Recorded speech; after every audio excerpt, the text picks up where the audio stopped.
சகோதரர் பக்தசிங் அவர்களின் ஊழியத்திலிருந்து விடாய் துணிக்கேற்ற வார்த்தைகள் ஏப்ரல் மாதம் 22ஆம் தேதி.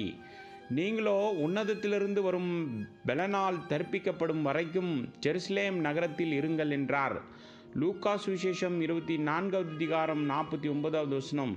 சீஷர்கள் மீன் பிடிக்க சென்றபோது இயேசு அவர்களுக்கு திபேரியா கடற்கரையில் தம்மை வெளிப்படுத்தினார். முழுவதும் பிரயாசப்பட்டும் அவர்கள் ஒன்றும் பிடிக்கவில்லை. விடியற் காலமான போது இயேசு அவர்களை நோக்கி, பிள்ளைகளே, புசிக்கிறதற்கு ஏதாகிலும் உங்களிடத்தில் உண்டா என்றார். யோவான் சுவிசேஷம் 21வது அதிகாரம் 5வது வசனம். அதற்கு அவர்கள் ஒன்றும் இல்லை என்றார்கள். அப்பொழுது அவர், நீங்கள் படகுக்கு வலதுபுறமாக வலையை போடுங்கள், அப்பொழுது உங்களுக்கு அகப்படும் என்றார். அப்படியே அவர்கள் போட்டு திரளான மீன்கள் அகப்பட்டதினால் அதை இழுக்க மாட்டாதிருந்தார்கள். இது தேவன் எப்படி அபரிவிதமான கனியுள்ள ஊழியம் செய்யலாம் என அவர்களுக்கு கற்றுத்தருகிறார். அநேகர் பிரயாசப்படுகிறார்கள், ஆனால் ஊழியத்தில் பலன் காண்பதில்லை. நம்முடைய ஞானத்தை, வைராக்கியத்தை நாம் சார்ந்திருக்கிறோம். அவரின் சித்தத்தை அறிகிற ரகசியத்தை நாம் அறிந்தால் நம்முடைய அனுதின வாழ்வில் தேவன் வந்து கிரியை நடப்பிப்பதை நாம் பார்க்கலாம்.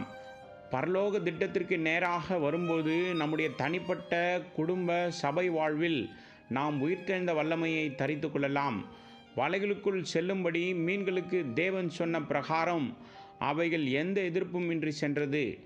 நாமும் கூட அவர் கட்டளைக்கு கீழ்ப்படுகிறவர்களாக என்ன கேட்கிறாரோ, எதை எதிர்பார்க்கிறாரோ அதை நிறைவேற்றுவர்களாக இருக்க வேண்டும். தன்னை உண்டாக்கின சிருஷ்டிகரின் கட்டளையை கேட்டு எவ்வளவு நேர்த்தியாக இந்த மீன்கள் வலைக்குள் வந்தது, அதேபோல் நம்முடைய ஊழியங்களிலும் நாம் அவர் கட்டுப்பாட்டுக்குள் அடங்கியிருக்க வேண்டும். எந்த முரட்டாட்டமோ வைராக்கியத்தின் ஆவியோ நமக்கு இருக்கக்கூடாது. அவர்கள் கரையில் வந்து இறங்கின போது கரி நெருப்பு போடப்பட்டிருக்கிறதையும் அதன் மேல் மீன் வைக்கப்பட்டிருக்கிறதையும் அப்பத்தையும் கண்டார்கள். யோவான் சுவிசேஷம் 21வது அதிகாரம் 9வது வசனம். அவர்கள் கீழ்ப்படிந்தபடியால் அவர்கள் தேவைகளை தேவன் சந்திக்கிறார். இவைகள் நமக்கும் பொருந்தும். நெருப்பு அன்பை குறித்து பேசுகிறது, அது கதகதப்பாக அவர்களை வைக்கிறது. அதோடு கூட நாம் கீழ்ப்படியும் போது அவர் ஊழியத்தில் கனி தந்து களி கூர்ந்து ஆவியினால் நிறைவதை குறித்து பேசுகிறது. மீன் ரட்சிக்கப்பட்ட ஆத்மாவை குறித்து பேசுகிறது. அப்பம் தேவனுடைய வார்த்தையை குறித்து அவர்களை நாள்தோறும் பலப்படுத்தும்படி பேசுகிறது. இயேசு கிறிஸ்து கேட்கிறார், பேதுருவே, அதிகமாக நீ அன்பாயிருக்கிறாயா?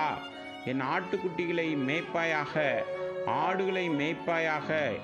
இது நம் அன்பு தேவன் மேல் எவ்வளவு உண்மையுள்ளதாக இருக்கிறது என்பதை காட்டுகிறது. நாம் கற்றுக்கொண்டு அவரின் ஆடுகளை மேய்க்கும் போது ஒருவரை ஒருவர் தாங்கி தேவையின் மத்தியில் ஆறுதல் செய்து அர்ப்பணிப்போடு வாழும்போது தேவனின் அன்பான இருதயத்திற்கு நாம் திருப்தியையும் மகிழ்ச்சியையும் கொண்டு வருகிறோம். ஏனெனில் அவர் நம் பெரிய பிரதான மேய்ப்பனாக இருக்கிறார்.